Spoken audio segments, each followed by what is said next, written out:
Kita mulai dengan pertanyaan pertama untuk malam ini. Mengapa Ananias dan Safira langsung dihukum mati oleh Tuhan dan tidak diberikan kesempatan untuk memperbaiki kesalahan? Ya, kisah Ananias dan Safira ini diceritakan di dalam kitab Kisah Para Rasul. Dan untuk jelasnya, saya membaca ceritanya di dalam Kisah pasal 5, mulai ayat 1 dan seterusnya. Ada seorang lain bernama Ananias. Dia beserta istrinya Safira menjual sebidang tanah. Dengan setahu istrinya, dia menahan sebagian dari hasil penjualan itu dan sebagian lalu dibawa dan diletakkan di depan kaki rasul-rasul. Tetapi Petrus berkata, "Ananias, mengapa hatimu dikuasai iblis sehingga engkau mendustai Roh Kudus dan menahan sebagian dari hasil penjualan tanah itu?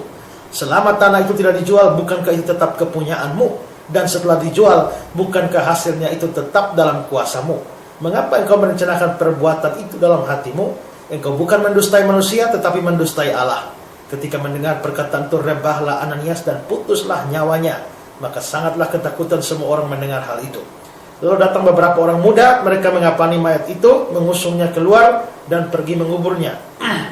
Kira-kira 3 jam kemudian, masuklah istri Ananias, tetapi dia tidak tahu apa yang terjadi.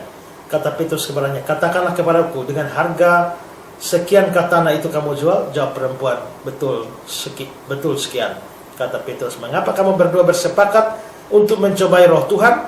Lihatlah, orang-orang yang baru mengubur suamimu berdiri depan pintu, dan mereka akan mengusung engkau juga keluar." Lalu rebahlah perempuan itu seketika itu juga di depan kaki Petrus dan putuslah nyawanya. Ketika orang-orang muda itu masuk, mereka mendapati dia sudah mati. Lalu mereka mengusungnya keluar dan menguburnya di samping suaminya. Maka sangat ketakutan seluruh jemaat dan semua orang yang mendengar hal itu. Nah, saudara, ini cerita Ananias dan Safira. Mereka dihukum mati karena suatu kebohongan di depan para rasul. Dan saudara bertanya, mengapa sampai Ananias dan Safira ini langsung dihukum mati tanpa diberi kesempatan untuk bertobat atau untuk memperbaiki kesalahan mereka? Nah, sebelum saya jelaskan itu, pertama-tama biarlah saya jelaskan bahwa apa yang dilakukan oleh Ananias dan Safira ini adalah semacam satu cacat di dalam gereja perdana. Kita tahu bahwa gereja perdana itu gereja yang sangat bagus. Kalau kita membaca dalam Kisah 4 ayat yang ke-32, kelihatannya di sana gereja perdana itu gereja yang ada kesatuan di dalamnya, di mana mereka sehati, sejiwa, mereka betul-betul bersatu. Nanti kalau sebelumnya kita lihat di Kisah pasal 4 ayat 4, ada 5.000 orang jemaat. Tapi kalau 5.000 orang bisa sehati, sejiwa, itu sesuatu yang luar biasa. Jadi ada kesatuan di dalam gereja perdana. Kedua, ada kasih. Di dalam ayat yang tadi saya baca dikatakan juga bahwa sesuatu dari kepunyaannya adalah miliknya, bukan miliknya sendiri, tapi segala sesuatu adalah kepunyaan mereka bersama. Ini menunjukkan bahwa mereka betul-betul hidup di dalam kasih. Nah, kesatuan dan kasih itu tidak hanya teori, tetapi mereka wujudkan di dalam tindakan yang nyata. Di dalam Kisah 4 ayat 34 sampai 37 bunyinya begini. "Sebab tidak ada seorang pun yang kekurangan di antara mereka, karena semua orang yang mempunyai tanah atau rumah menjual kepunyaan itu, dan hasil penjualan itu mereka bawa, mereka letakkan di depan kaki rasul-rasul, lalu dibagi-bagikan kepada setiap orang sesuai keperluannya. Demikian pula dengan Yusuf, yang oleh rasul-rasul disebut Barnabas, artinya anak penghiburan, seorang Lewi dari Siprus. Ia menjual ladang miliknya, lalu membawa uangnya dan meletakkannya di depan kaki rasul-rasul." Nah, jadi ini bagusnya kehidupan gereja perdana atau jemaat mula-mula. Nah, di sini tadi kita bisa lihat bahwa ada orang kebiasaan mereka jual tanah, jual rumah, jual sawah, lalu uangnya diletakkan di kaki rasul-rasul untuk dibagi-bagikan pada jemaat-jemaat yang membutuhkan. Nah, di sini mungkin orang-orang kaya yang menjual tanah atau rumah ini, salah satu diberikan adalah Yusuf. Itu bisa jadi Yusuf itu akhirnya mungkin ada orang memuji dia, ada orang yang sangat kagum kepada dia, yang rela memberikan hartanya bagi saudara-saudara, ya. Dan lalu saudara, ini menyebabkan Ananias dan Safira lalu mau ikut-ikutan menjual tanah atau menjual rumah dan mempersembahkan sebagian hasil penjualan itu kepada rasul-rasul. Nah, dosa mereka bukan terletak pada persembahan sebagian itu, bukan. Tapi karena mereka berdusta dan mengatakan bahwa itu adalah seluruh hasil penjualan tanah atau penjualan rumah mereka. Jadi dosa mereka itu apa? Dosanya Ananias dan Safira pertama adalah motivasi yang salah di dalam memberi. Orang-orang dalam Kisah 4 ayat 34 sampai 37 yang sudah saya bacakan, mereka memberi karena mereka tidak egois. Tapi Ananias dan Safira justru memberi karena egois. Mereka memberi karena ingin dipuji. Dan itu jelas bertentangan dengan ajaran Yesus tentang hal memberi di dalam Matius pasal 6 ayat 2 sampai ayat 4. Nah, ini juga penting bagi kita, saudara ya. Apakah kita sering memberi dengan motivasi yang bersifat egois? Misalnya, saudara memberi supaya diberkati oleh Tuhan berlipat kali ganda. Saudara memberi supaya tidak dihukum Tuhan. Saudara memberi supaya ada damai di dalam hati. Saudara memberi karena malu kalau tidak memberi. Itu semua adalah pemberian dengan motivasi yang salah. Nah, jadi Ananias dan Safira ini mereka memberi dengan motivasi yang egois. Itu dosa mereka pertama. Dosa yang kedua adalah jelas dosa dusta di dalam ayat yang ketiga, 4 dan ayat yang ke-8.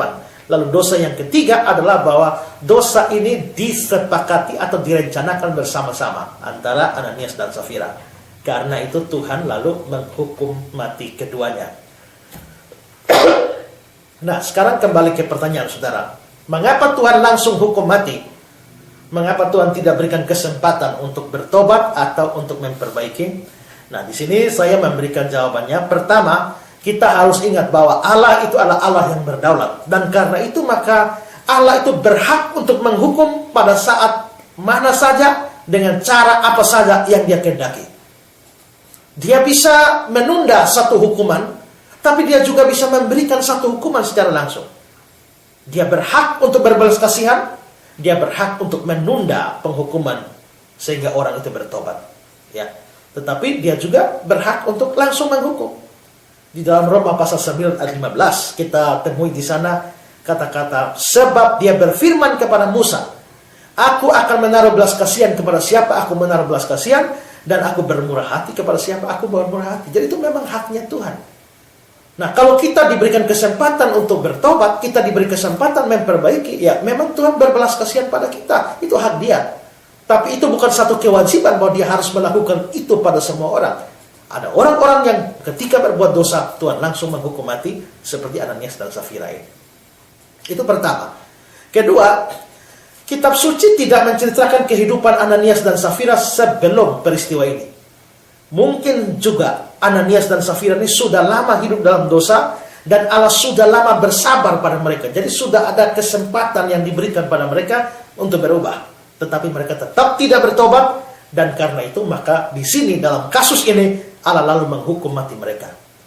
Faktor ini juga harus kita perhitungkan di dalam kasus-kasus lain di mana Allah tidak memberikan peringatan atau kesempatan bertobat, tapi langsung menghukum seseorang dengan keras dengan hukuman mati. Misalnya yang terjadi dalam kasus Usa di dalam 2 Samuel 6 ayat 6 sampai ayat yang ke-7. Itu yang kedua.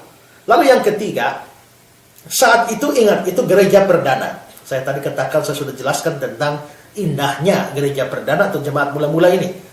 Saat itu gereja baru berdiri sehingga memang harus ada disiplin yang keras supaya orang-orang yang lain itu menjadi takut untuk berbuat dosa.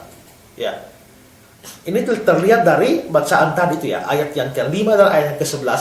Ketika Ananias jatuh dan mati, dikatakan ya, maka sangatlah ketakutan semua orang yang mendengar hal itu. Ayat yang ke-5. Lalu ketika Safira mati, juga ayat 11 mengatakan, maka sangatlah ketakutan seluruh jemaat dan semua orang yang mendengar hal itu. Jadi ini Tuhan memang izinkan itu terjadi supaya apa itu? Supaya menegakkan disiplin dalam gereja, supaya jemaat yang lain menjadi takut dan tidak ada yang meniru perbuatan dari Ananias dan Safira. Itulah sebabnya kira-kira itu 3 alasan mengapa Tuhan langsung menghukum dan tidak menunda atau tidak memberikan kesempatan bagi Ananias dan Safira untuk bertobat atau untuk memperbaiki perbuatan mereka. Ya.